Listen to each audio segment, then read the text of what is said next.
நடைபெற்ற சட்டமன்ற தேர்தலில் புதிய தமிழகம் கட்சியினுடைய சார்பாக தமிழ்நாடெங்கும் 61 சட்டமன்ற தொகுதிகளில் புதிய தமிழகம் கட்சியினுடைய வேட்பாளர்கள் போட்டியிட்டார்கள். எங்களுடைய புதிய தமிழகம் கட்சியினுடைய வேட்பாளர்களுக்கு வாக்களித்த அனைத்து வாக்காளர் பெருமக்களுக்கும் என்னுடைய நெஞ்சார்ந்த நன்றியை முதற்கண் தெரிவித்துக் கொள்ள விரும்புகிறேன். ஆட்சி முறைகளில் ஜனநாயகம்தான் உயர்ந்தது, அதுதான் மக்களுக்கானது என்ற அடிப்படையில் மக்களுடைய வாக்குரிமையினுடைய அடிப்படையில் பிரதிநிதிகள் தேர்ந்தெடுக்கப்பட்டு அந்த பிரதிநிதிகள் ஆட்சியாளர்களை தீர்மானிக்கக்கூடிய முறைதான் உலகெங்கும் ஜனநாயக என்று அழைக்கப்படுகிறது. ஆனால் அந்த பிரதிநிதிகளை தேர்ந்தெடுக்கக்கூடிய இந்த தேர்தல் நியாயமாகவும் நாணயமாகவும் உண்மையானதாகவும் எந்த விதமான அச்சுறுத்தல்கள் ஆசை வார்த்தைகள் இல்லாததாகவும் இருந்திட வேண்டும். ஆனால் நடந்து முடிந்த சட்டமன்ற தேர்தல் எந்த நோக்கத்திற்காக இந்திய நாடு சுதந்திரம் பெற்றதோ, இந்திய நாடு ஒரு சுதந்திரமான ஜனநாயகபூர்வமான குடியரசு என்று அறிவிக்கப்பட்டதோ, அதை பிரதிபலிக்கக்கூடிய வகையிலே இல்லாமல் தமிழ்நாடெங்கும் அனைத்து சட்டமன்ற தொகுதிகளிலும் இது ஜனநாயகமா பணநாயகமா என்று கேட்கக்கூடிய வகையில்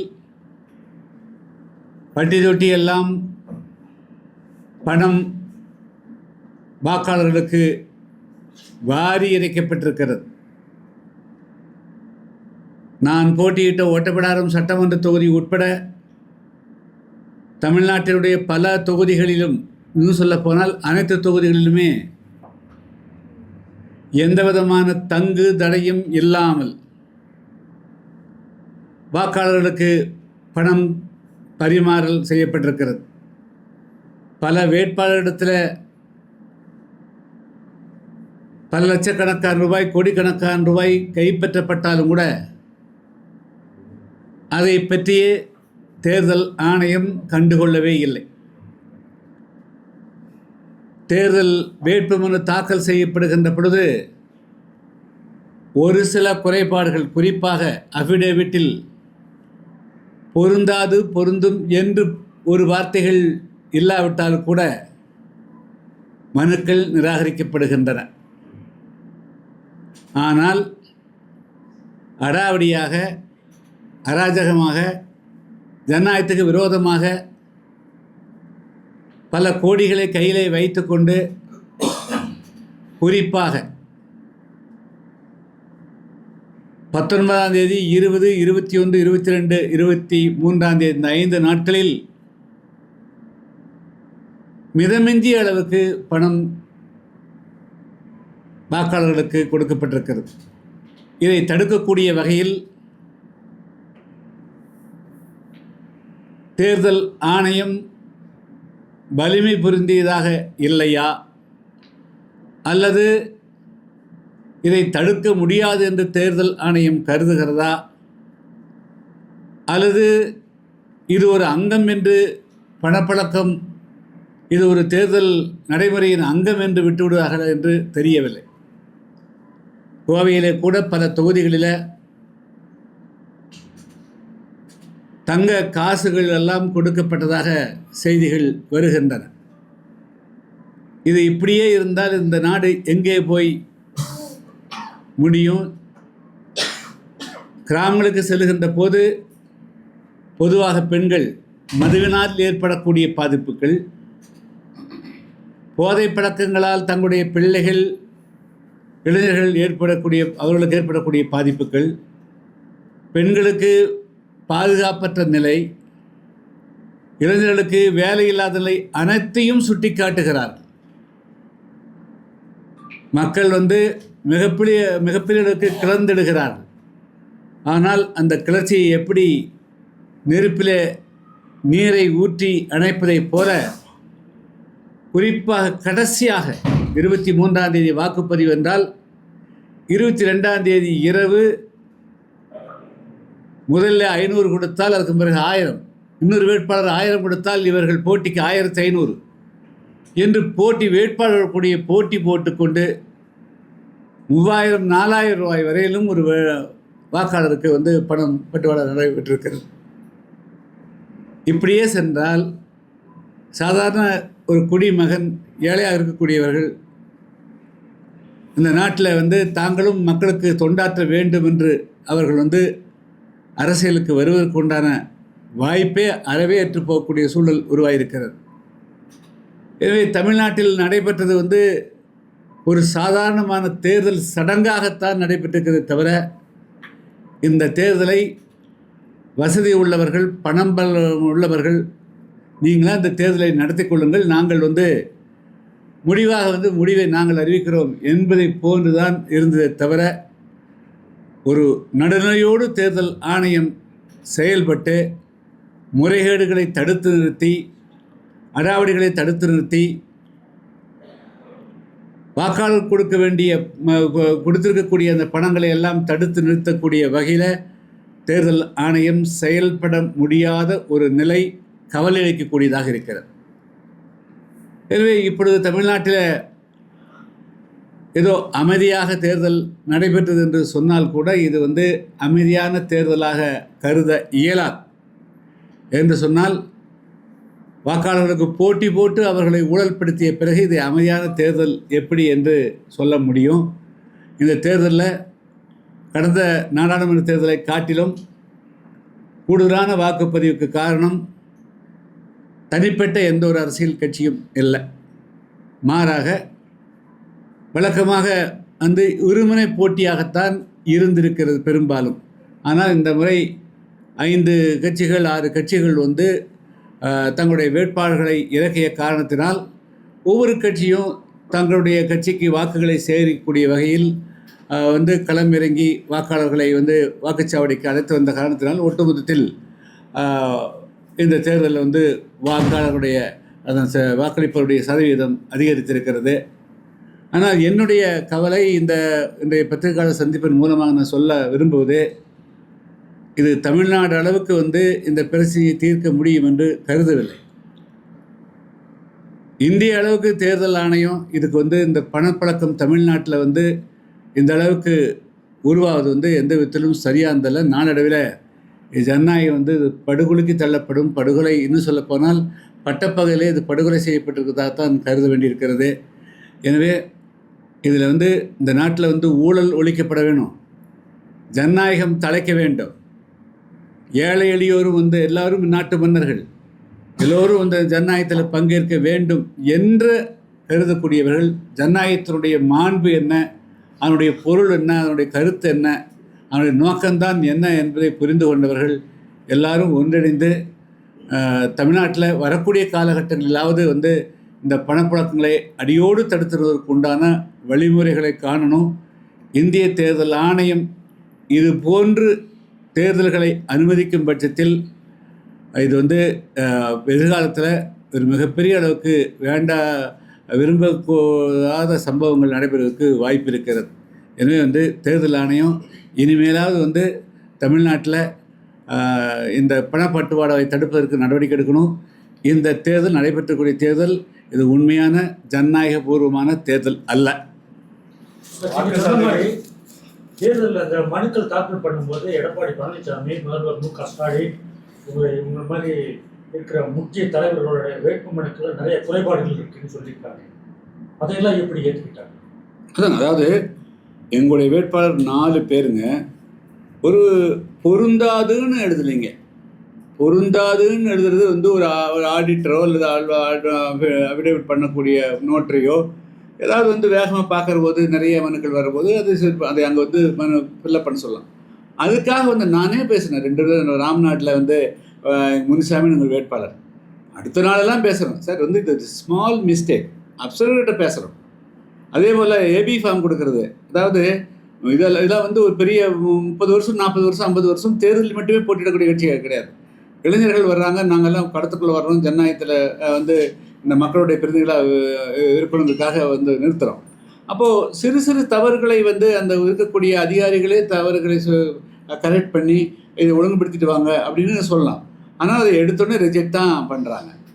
பட் அதே சமயத்தில் வலுவானவர்கள், பெரிய பதவியில் இருக்கக்கூடியவர்கள், இவர் பெரிய பதவிக்கு வர வேண்டும் நினைக்கக்கூடியவர்கள், அவரிடத்தில் வந்து அதிகாரிகள் வந்து மென்மையான போக்கு அணுகிறாங்க.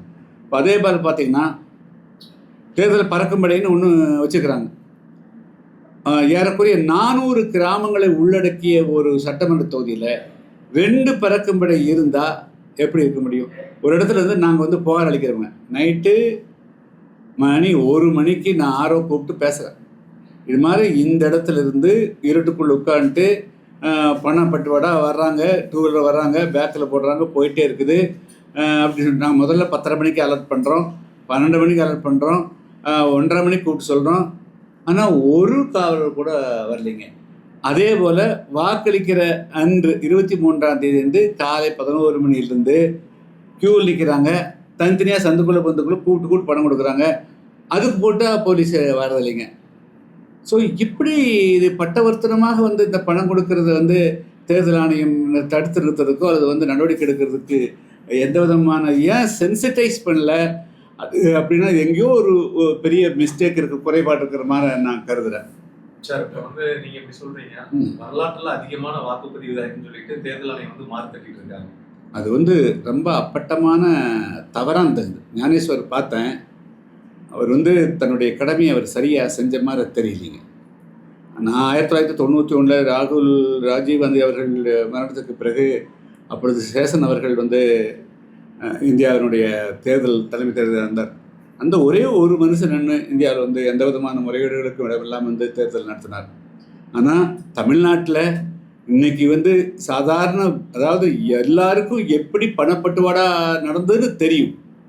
அதை வந்து அவர் வந்து அதையெல்லாம் மறைச்சிட்டு வந்து ஓட்டு போட்டாங்கன்னு சொன்னால் அது என்னது? ஓட்டு போடுறது மட்டுமே ஜனநாயகம் கிடையாது, சரிங்களா?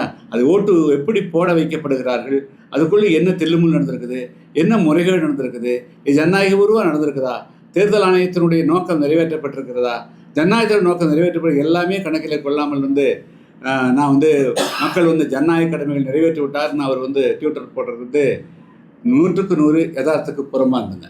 அதே மாதிரி இந்த முறை வந்து பாத்தீங்கன்னா SIR-னால தான் அதனுடைய வாக்கு சதவீதம் உயர்ந்துச்சுன்னு ஒரு பக்கமும், இன்னொரு பக்கம் வந்து புதிதாக விஜய் வந்து தேர்தலுக்கு வந்தனால அதனால வந்து வாக்கு சதவீதம் உயர்ந்திருக்கு அப்படின்னு சொல்லிட்டு இருக்காங்க. இதை நீங்க எப்படி பாக்குறீங்க? அதாவது பாத்தீங்கன்னா இந்த தேர்தலில் வந்து மதியம் 2 மணிக்கே வந்து பாத்தீங்கன்னா நிறைய மக்கள் வந்து வாக்களிச்சிட்டாங்க. ஈவினிங் 4 மணிலேருந்து 6 மணிக்கு எல்லா வாக்குச்சாவடியும் வந்து வெறிச்சோடி காணப்பட்டுச்சு. இதோடைய அதாவது ஒன்று வந்துங்க 11 மணிக்கு பிறகே வந்து வெயில் வந்து தாக்கம் அதிகமாயிருது. அதனால் காலையில் நேரத்தில் வந்து வாக்களிக்க வந்திருக்கிறது ஆர்வத்தோடு வந்து வாக்களித்து போயிருப்பாங்க. அதுக்கு பிறகு 4 மணி 4:30 மணிக்கு பிறகு 5 மணிக்கு பிறகு தான் கியூ நிற்கிறாங்க. 2 விஷயம், நீங்கள் வந்து வாக்காளர் அது 81% 82% இந்த கோயம்புத்தூரில் 85% வர்றதுக்கு நமக்கு முக்கியமான காரணம் அந்த பணப்பட்டுவாடா ஒரு காரணம் ஆச்சுங்களா. அந்த கம்பல் பணம் கொடுத்து அவங்களுக்கு பரிசு பொருள் கொடுத்து அப்போது அவங்களை வந்து நிர்பந்தம் செய்கிறார்கள், நீ வந்து வாங்கிட்ட ஓட்டு போடு, வந்து ஓட்டு போடு அப்படிங்கிறது தான் அதனுடைய கட்டுப்பாடு. இப்போ வந்து 1 லட்ச ரூபாய் கையில் கொடுத்து விட்றாங்க, 10,000 ரூபா அந்த கொடுக்குற கையில் எடுத்துக்கணும், 3,000 ரூபாய் கொண்டு போய் வாக்காளர்கிட்ட கொடுன்னு சொல்கிறாங்க. அவன் கரெக்டாக வந்து 30 பேர்த்த கூட்டு வந்து ஓட்டு போட வச்சிடறான். ஸோ இப்படி ஒரு முறைகேடு நடக்கிறது வந்து ஏன் ஒத்துக்காமல் வெறுமனே வந்து இந்த சதவீதம் கொண்டதுக்கு முதல்ல கடந்த தேர்தல் நாடாளுமன்ற தேர்தல் பார்த்தோன்னா 2 அணி, அதிகபட்சம் வேணால் 1 ஆகுது. இப்போ வந்து 5 அணி இருக்குதுங்க. அதாவது வந்து உங்களுக்கு தெரியும். ஸோ இப்போ எல்லா அணிகளுமே வரிஞ்சு கட்டுக்கொண்டு வேலை செய்கிறாங்க. அவங்க விஜய் வந்ததுனால அது அவங்க இளைஞர்கள் கொஞ்சம் கூட போட்டிருக்கலாம் இல்லைன்னு சொல்ல, பட் அது மட்டுமே காரணம் இல்லை. தமிழ்நாட்டில் இந்த பணப்புழக்கத்தினால அது நிர்பந்தப்படுத்தப்பட்டு வாக்காளர்கள் வாக்குச்சாவடிக்கு அழைத்து வரப்பட்டிருக்கிறார்கள்.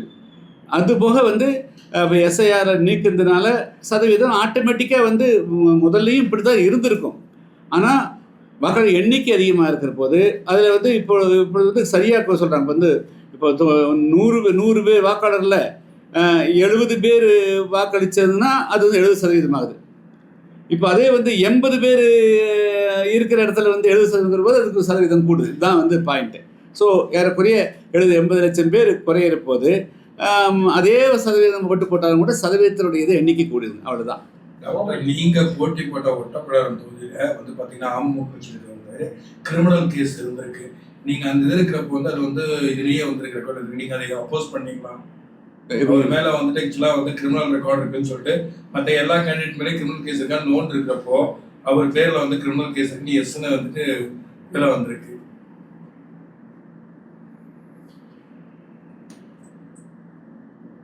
நாங்கள் அதை சரியாக கொஞ்சமாக தெரியுதுங்க சார். கோவை தெற்குல மட்டும் அதிகமாக பணப்புழக்கம் நடந்துட்டு எப்படி பார்க்குறீங்க?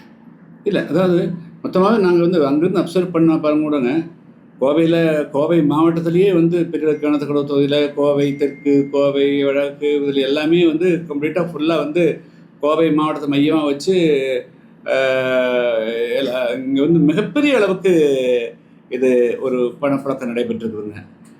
அங்கே தான் தேர்தல் ஆணையத்தினுடைய டோட்டல் ஃபெயிலூர். தேர்தல் ஆணையம் அதில் என்ன பிரச்சனைனா, நேற்று வரலும் தாசில்தாராக இருக்கிறாரு, நேற்று வரலும் ஆர்டிஓவாக இருக்கிறாங்க, இன்றைக்கி திடீர்னு அவங்க தேர்தல் இதாக அலுவலராக மாறிடுறாங்க. அப்போது அவங்க இன்னும் அரசனுடைய அதிகாரிகள் அந்த ஸ்டேட்டினுடைய அதிகாரிகளாகவே கண்டினியூ பண்ணுறாங்க. ஸோ அதெல்லாம் அந்த குறைபாடுகள் இல்லாமல் தேர்தல் ஆணையம்னு சொன்னாலே, தேர்தலில் நடத்தக்கூடிய அதிகாரிகள் என்று சொன்னாலே அவர்கள் மத்திய அரசினுடைய அதிகாரிகளாகவோ மாநில அரசினுடைய அதிகாரிகளாக இல்லாமல் முழு நேர தேர்தல் ஆணையத்தினுடைய அதிகாரிகளாக கீழிருந்து மேலே வரலும். இப்போ இந்த எஸ்ஐஆர்லேயும் கூட கடைசியில் யார்கிட்ட கொடுத்தாங்க? திருடங்கட்ட சாவி கொடுத்த மாதிரி 2 கட்சிக்கிட்ட கொண்டு போய் கொடுத்துட்டாங்க வாக்காளர் சேர்க்கையே. அது எந்த விதத்தில் சரியாக இருக்க முடியும்? அங்கேயே இருக்கிற பட்சின்னு கொடுக்குறாங்க. இப்போ அவங்க தான் வாக்காளர் சேர்க்கறது நீக்கிறது எல்லாமே அவங்க கைக்கு போயிருங்க. அதனால் வந்து தேர்தல் ஆணையம் வாக்காளர் சேர்ப்பிலிருந்து கடைசி வரலும் அதுக்கு முழு நேரமாக வந்து இந்த ஸ்டேட் எலெக்ஷன் கமிஷன், சென்ட்ரல் எலெக்ஷனுக்கு எல்லாம் கம்ப்ளீட்டாக எடுத்துடுங்க. இந்த பஞ்சாயத்து தேர்தல் நடத்துறதும் கூட இதெல்லாம் எடுத்துகிட்டு முழு நேரமாக வந்து அது எந்த எலெக்ஷனான இப்போ சொசைட்டிலேருந்து நடத்தக்கூடிய அளவுக்கு வந்து இந்த தேர்தல் ஆணையத்தை டோட்டலாக வந்து மறுசீரமைக்கவில்லை என்று சொன்னால் நம்ம கண்ணு முன்னால் இந்தியாவில் ஜனநாயகம் அப்படியே சரிந்து விழுந்துவிடும். இந்தியாவில் இருக்கக்கூடிய பெரும்பாலான எதிர்கட்சிகள் இதேதான் எலெக்ஷன் கமிஷன் நேர்மையை நடக்க மாட்டேங்குது அப்படின்னு சொல்றாங்க. இந்த மாதிரி ஒரு சூழ்நிலை இந்த எலெக்ஷன்ல மட்டும் நீங்க மாதிரி குற்றச்சாட்டு வைக்கிறீங்க. சரிங்க, நான் சொல்றேன், எதிர்கட்சிகளை வந்து ஞானேஸ்வர் நீக்கணும்னு சொல்றீங்கல்ல, இன்னைக்கு நோட்டீஸ் கொடுத்துக்கிறாங்கல்ல எதிர்கட்சிகள். அப்போ வந்து தமிழ்நாட்டில் வந்து இதை மட்டும் ஏன் சுட்டி காட்ட மாட்டேங்கிறீங்க? இந்திய தேர்தல் ஆணையர் ஞானேஸ்வர் வந்து பாரபட்சமாக நடந்துக்கிறாரு அப்படின்னு சொல்லித்தானே இன்னைக்கு வந்து அவர் நீக்கிறதுக்கு 2வது முறையாக நோட்டீஸ் கொடுத்துக்கிறாங்களே எதிர்கட்சிகளுமே, ராஜ்யசபா நோட்டீஸ் கொடுத்துருக்காங்களே. அப்படி என்று சொன்னால் தமிழ்நாட்டில் தேர்தல் நியாயமாக நடைபெறவில்லையே, அது குறித்து ஏன் அவர்கள் வந்து பேச மறுக்கிறார்கள்? இதுக்கு முன்னாடி வரைக்கும் நடந்த இதில் வந்து பார்த்தீங்கன்னா வந்து எப்போவுமே வந்து எதிர்கட்சிகள் வந்து தேர்தல் ஆணையம் வந்து மத்திய அரசுக்கு சாதகமாக இருக்கிறது எப்போவுமே அது தொடர்ந்து குற்றச்சாட்டாக தான் டாக்டர் இருக்கு. இல்லை, நான் வந்து மத்திய அரசு மாநில அரசுலாம் இருக்கட்டுங்க, வந்து தேர்தல் ஆணையம் அவர் தான், அது வந்து இண்டிபெண்ட் ஆணையம், அவங்க தன்னுடைய பொறுப்பை வந்து சரியாக செய்யணும். அதான் வந்து சேஷன் சுட்டி காட்டணும். அவர் தேர்தல் ஆணையராக இருந்தார். அன்றைக்கி இந்தியாவில் அவ்வளோ பெரிய ஒரு அசாதாரணமான சூழல். இந்தியா முழுக்க ஒரு ஸ்டேட் கிடையாது. இந்தியாவில் ஒரு பெரிய பிரைம் மினிஸ்டராக இருந்தவர் அவரே கொல்லப்பட்ட பிறகு மிகப்பெரிய அன்ட்ரஸ்ட்டு, இந்தியா ஃபுல்லாக வந்து கலவரங்கள். அப்படிப்பட்ட சூழலில் கூட 90 நாளுக்குள்ள தேர்தல் நடத்தி வெற்றிகரமாக அமைதியாக நடத்தி முடிக்க முடிஞ்சது. இப்போ ஏன் வந்து இந்த பணப்புழக்கத்தை தமிழ்நாட்டில் தடுக்க முடியல? அண்டை மாநிலம் கேரளாவில் அவ்வளோ பெரிய ரேஸ் ஆகலைங்களே, கேரளாவில் தேர்தல் நடந்தது அந்த மாதிரி வரலையே. தமிழ்நாட்டில் மட்டும் ஏன் வந்து இந்த இந்த தடுக்க மறுக்கிறாங்க? அதுக்கு எதுவும் இருக்கணுமில்ல. என்னுடைய ஒப்பீனியன் வந்து தமிழ்நாட்டு தேர்தல் நியாயமாக நடந்ததுன்னா சர்வதேச அமைப்பை யாராவது வந்து பார்க்கணும் வச்சுங்களேன். இப்போ இலங்கையில் வந்து தேர்தல் நடக்கல வந்து அப்சர்வர் வராங்க, யூஎன்லேருந்து வராங்கல்ல. அதுபோல் இன்டர்நேஷ்னல் அமைப்புகள் யூஎன்லும் கூட வந்து தமிழ்நாட்டில் தேர்தல் வந்து முறையாக நடந்ததா இல்லையா, இது வந்து ஜனநாயகபூர்வமான தேர்தலாக இல்லையாங்கிறத ஒரு அமைப்பு வந்து இதை அப்சர்வ் பண்ணணும், இது ஸ்டடி பண்ணணும், இது நாட்டு மக்களுக்கு சொல்லணுங்கிறது தான் என்னுடைய வேண்டுகோள். மக்களே வந்து நிறைய இடத்துல பணம் வேணும்னு சொல்லி போராட்டம் பண்ணாங்க சார். அவங்கள எப்படி சார் குறை சொல்ல முடியும்? இல்லை சார், இல்லை, நம்ம வந்து அவங்கள வந்து குடிக்க வச்சிடறோம். அவன் எப்படி வந்து பழக்கிடுறோம். அப்போது 10 பேர் கொடுத்து பழக்கும் போது வந்து அது இன்னைக்கு மக்களுடைய நிலைமை அவ்வளோ மோசம் இருக்குது சார். 200 ரூபா 250 ஒரு நாளைக்கு நான் வந்து போயிருந்தேன் வந்து ஓட்டப்படாத்தில் ஒரு நாளுக்கெல்லாம் வேலை செஞ்சேன்னா வெறும் ஒரு மாதத்துக்கெல்லாம் 600 6000 கூலிங்க. எவ்வளோ ஆச்சுங்க? ஸோ அப்போ அவங்களுடைய நிலைமை என்ன? ஸோ மக்களை வந்து அவ்வளோ பெரிய வறுமையிலையும் கொடுமையிலையும் வச்சுட்டு நீங்கள் வந்து நீங்கள் வந்து அது மாதிரி 10 பேர் கொடுத்து 10 கொடுக்குறீங்க போது அது வந்து ஏதோ பாகுபாடு காட்டுற மாதிரி இருக்கலாம். அதே மக்களுடைய அறியாமை, மக்களது நிலைக்கு நீங்கள் தள்ளுறது யார்? அது ஏன் நீங்கள் கொடுக்குறீங்க? இப்படி ஆட்சிக்கு வர வேண்டிய அவசியம் என்ன? இப்படி பதவிக்கு வந்து உட்காரணுங்கிறது அவசியமே வந்தது? மக்கள் கிராமங்களுக்கு போனால் பார்த்தீங்கன்னா குடிக்க தண்ணி இல்லைங்கிறாங்க, ரோடு இல்லைங்கிறாங்க, பெண்கள்லாம் பார்த்தீங்கன்னா இளம் பெண்களை கற்பழிக்கிறாங்க, அதுக்கு நடவடிக்கை எடுக்கிறாங்க, பையன் கஞ்சா குடிக்கிறான், தம்பி கஞ்சா குடிக்கிறான், தடுத்து நிறுத்துக்கிறாங்க. கடைசியில் 23ஆம் தேதி தேர்தல்லாம் எல்லாத்தையும் மறக்க வச்சு அவங்க கொடுக்குற 500 ரூபாய்க்கு மட்டும் அப்படியே மண்டியிடுற அளவுக்கு கொண்டு போய் இந்த ஜனங்களை வந்து இந்த தமிழ்நாட்டு மக்களை வந்து அவமானப்படுத்துகிறாங்க. இந்த பணம் கொடுக்கறது வந்து அதை நான் வந்து தமிழ்நாட்டு மக்களை வந்து அவர்கள் கையேந்த வைக்கிறது இது மிகப்பெரிய வரலாற்று பிழையாகவே நான் கருதுகிறேன். கடந்த முறை நாடாளுமன்ற தேர்தலையும் சரி, இந்த முறை சட்டமன்ற தேர்தலையும் சரி, நீங்க வந்து ஆக்சுவலா வாக்களிக்கல அப்படிங்கிற ஒரு பேச்சு பரவலா போயிட்டு இருக்கேன் டாக்டர். நான் ஓட்டப்படாதுலேருந்து எப்படி வந்து வாக்களிக்க?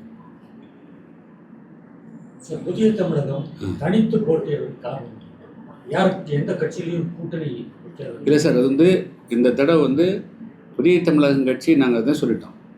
எங்கள் கட்சி வந்து அவங்க ஒரு மரியாதையுடன் எங்களை அகாமடேட் பண்ணுறதுக்கு நான் முயற்சி எடுக்கலை.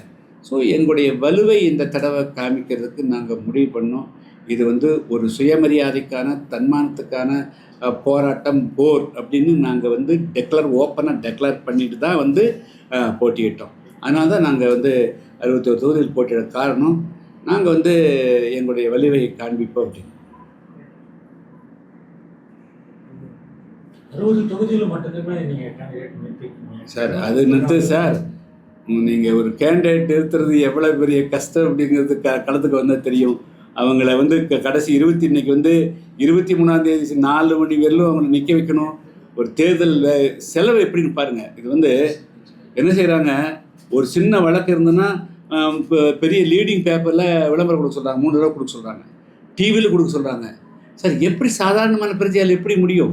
200 ரூபாய்க்கு இந்த மக்கள் போய் வந்து அப்படி சண்டை போடக்கூடிய இந்த நாட்டில் ஒரு வேட்பாளர் வந்து கோடீஸ்வரர் தான் நிற்க முடியும். தேர்தல் ஆணையம் அங்கேயே தப்பு பண்ணுறாங்களே. நீங்கள் வந்து இப்போ எடுத்து கொடுங்க அந்தந்த வேட்பாளர் தேர்தல் ஆணையம் எல்லாம் வழக்கெல்லாம் வாங்கிட்டு இந்தந்த வேட்பாளர் மேலே இந்த குற்றச்சாட்டுக்கு தேர்தல் ஆணையம் கொடுத்தா தான் கரெக்டாக இருக்க முடியும். பக்கமாக தேர்தல் ஆணையம் தான் கொடுக்கணும். அதை விட்டு வேட்பாளர் தலையில் கட்டினீங்கன்னா எப்படி? சாதாரண வேட்பாளர் எப்படி வந்து 3 டிவியில் கொடுக்க முடியும், பேப்பரில் கொடுக்க முடியும்? இதெல்லாம் யாருடைய செலவுங்க? ஸோ இது வந்து தேர்தல் ஆணையம் தன்னுடைய செயல்பாடுகளை முழுமையாக தரவாக மாற்றணுங்க. இதில் வந்து இப்போ நடக்கிறது, இந்த தேர்தல் ஆணையம் வெறும் சடங்குக்கான ஒரு அமைப்பாக போச்சே தவிர அது வந்து it has no teeth at all. அது வந்து இருந்துக்கு அது செய்யாமல் இருக்குதா, அதை தவிர்க்கிறாங்களா, அதுக்குள்ளே வேறு ஏதோ இருக்கிறதாக நான் கருதுறேன். அது யார் அமைக்கிறாங்கன்னு சொல்ல முடியாதுங்க. ஆனால் பெரும்பான்மையாக வாய்ப்பு குறைவாக இருக்கிற மாதிரி தோணுதுங்க.